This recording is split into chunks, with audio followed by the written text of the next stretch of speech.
Hey y'all, it's Menz here, doing a review for the new Tier 8 Premium Heavy Tank, the M54 Renegade. You might have seen some videos of this and some content.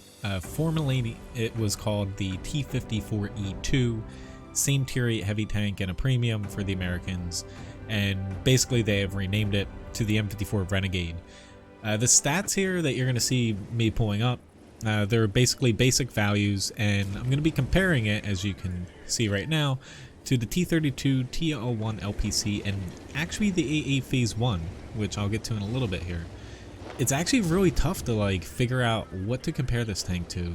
Firepower wise, as I'm going to get into in a second, this thing's like a mini T110E5, at tier 8, which is a good thing. It has a little bit of, all-around stats going for it, decent hold down potential, and it's actually a really good tank. Getting into the gun, it does 360 damage per shot, which strangely enough most tier 8 heavy tanks don't really do that amount of damage. You have some higher, you have some lower, and basically comparison reasons, there's no real tank to compare it to, that plays like this with a gun like it. So it does a lot more damage than the T32. I threw the TL1 LPC because gameplay is pretty similar, with this being like a bridge fighter, and that kind of being fresh in people's minds. Decided to throw that up there. In the AE Phase 1, the gun is actually pretty close to it in some areas. You can see the DPM's pretty darn good. Basic DPM without any, extra crew skills and equipment. A little over 2100, which is just barely under that AE Phase 1 at tier 9. Penetration is pretty decent at 226 millimeters a pen for the basic round, 255 for the premium, which is a little bit low. The premium pen, with premium shell changes coming up soon, though, it's nice to have that high base penetration though. That's very nice on this tank. You don't need too many premium shells. Moving on, so getting into the accuracy and stuff, 2.4 second aiming time, really nice. Nothing really to see there to ruin the tank. Accuracy at 0.38. The tank can be a little bit derpy at times, but it is a heavy, which makes it a little weird playing this tank because it plays more like a heavy medium, kind of like the T110E5, like moving around, zipping around. So that 0.38 accuracy, kind of like on the TL1 LPC sometimes, can make it seem pretty inaccurate. The on-the-move accuracy has a pretty good value, 0.14 and 0.10 for the hull and the turret and stuff, which is nice. It's basically at tier 8 medium levels, and as you can see, compared to the tier 9 AE Phase 1, it's pretty darn good.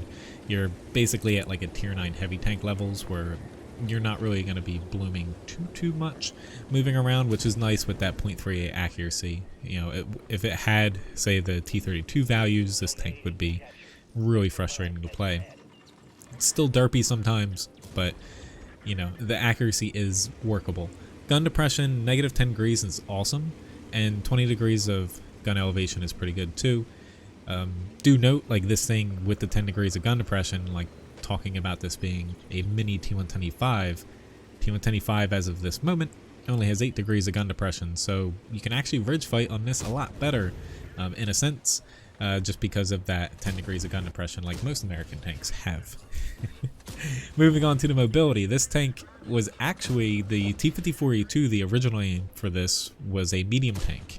It was never actually fielded in combat, but it was actually designed and prototyped as a medium tank for the US Army. Basically 45 kilometers an hour forward is awesome.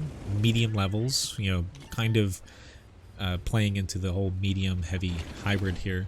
17 kilometer hours reverse, which is actually really good for a heavy tank. Higher, almost as high as the TL1 LPC, higher than the AE Phase 1 and stuff. Turret traverse is nice. Again, it's pretty good for a heavy tank.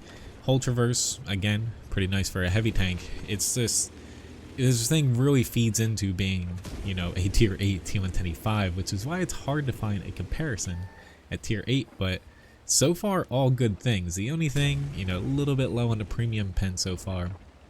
A little bit low on, say the overall accuracy playing into this play style.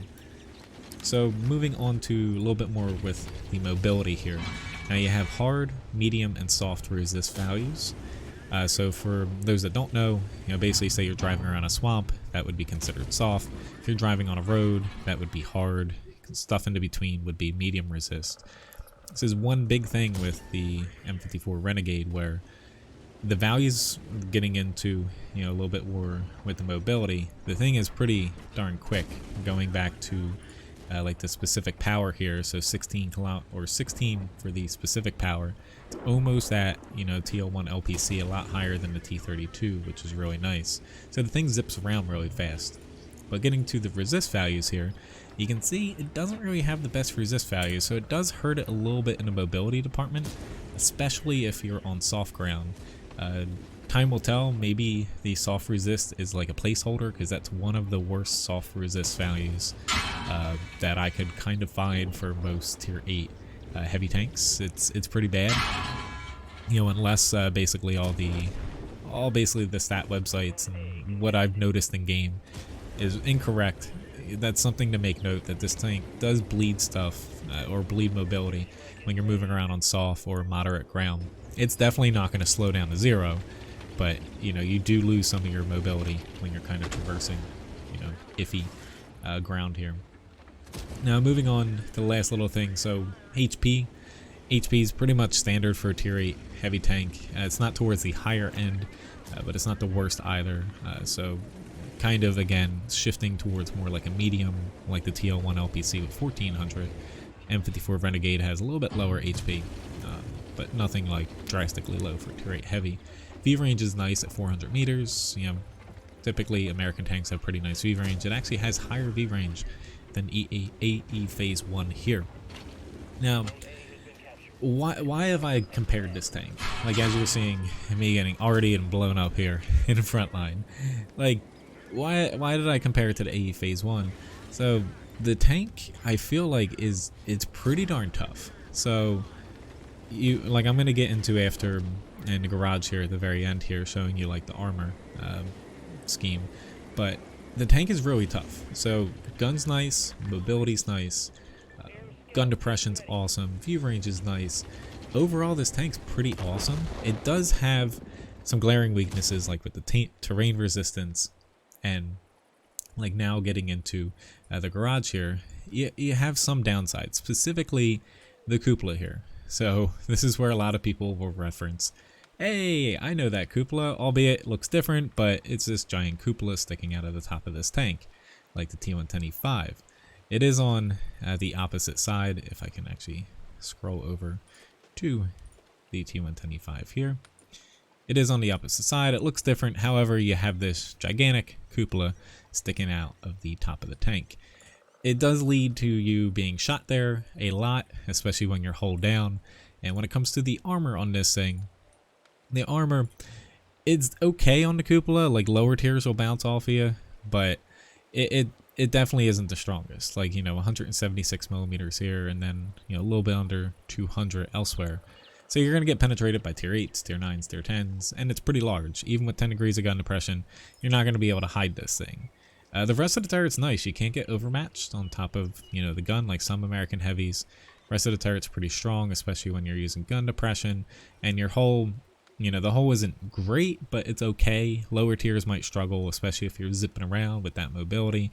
And, you know, they might bounce off you, but more or less you're going to be hull down in this thing like a T110E5. And for tier 8, it's an okay, you know, amount of armor. Why I compare this to the AE Phase 1 though, so finding the AE Phase 1, if you look at the armor schemes, so this tank again, 10 degrees of gun depression, it does have like the overmatch spot, the AE Phase 1, where high calibers, mainly TDs, can overmatch it.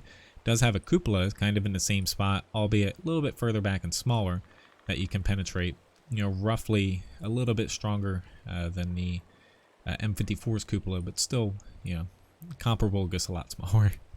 But really, the armor schemes translate, you know, from tier 8 to tier 9. I feel like they translate, you know, to and fro, and the tanks play very similarly. Now, pulling up some stats here, getting back to the M54 here, this is a side-by-side of the stats I just showed you throughout that video of the M54 versus the AE Phase 1. I won't read them all off, but figuring out, you know, that M54 here is tier 8, AE Phase 1 is tier 9, they kind of line up, and that's the closest comparison I could find when it comes to gameplay, without just jumping to the T110E5 at tier 10. you know, basically with the tier 2 difference here. This tank, you know, I can't say it's perfect. Like, I do know it's really strong. Like, the gun on it is nice, 360 damage, high base penetration, slightly low premium pen, but I don't feel like that's like a big thing to knock. Good DPM, aiming time and accuracy are okay. Like, the aiming time feels a little low just because you're going to be moving around a lot, like a medium tank. Gun depression is awesome, you know, top speed, great there. Specific power is pretty nice, but the terrain resistance does kind of hold it back a little bit, as I note it, because, you know, you can have some pretty bad terrain resist values that can ruin really good tanks. So do note that when you're driving this thing, you know, off of hard or even moderate ground. But the main thing to note with this tank, from having played it quite a bit, the cupola is a big issue, like on the T125. I feel like, though, without the cupola, say if it was smaller like the AE Phase 1, this tank would be basically overpowered, because it doesn't really, don't get me wrong, it has some weaknesses, like you can pen it in the lower plate. If you're not hull down, you can pen it in, you know, the upper glacis for most tanks, you know, tier 8 to 10. And, you know, the side armor is pretty weak, rear armor, stuff like that, but the cupola kind of keeps it balanced, where the rest of the tank feels wonderful. You're basically able to do whatever you want to do when you wanted to do. You just can't like brawl against like super heavy tanks. That's not exactly the playstyle you're looking for like a heavy medium hybrid. Last thing to note too, do keep in mind that the crew training on this thing is pretty much going to keep you at the T125, because if you even bop over, the T57 heavy uses it, but bopping down to like the M103, the crews don't work on anything except for, you know, really these top 2 heavies. So do keep that in mind. The crew training's not there.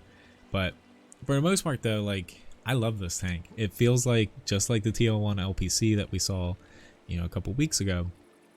This thing's basically like a non-power creep American tank, and it's kind of like what the T125 should be, you know, at tier 10 with, you know, that 10 degrees of gun depression, sprucing up the stats a little bit here or there to kind of bring it up to today's standards.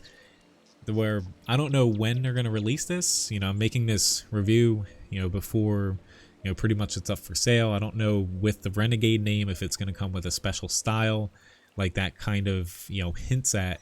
But, you know, gameplay wise, this tank's awesome. Where if you like flexible tanks, you're really going to like this tank.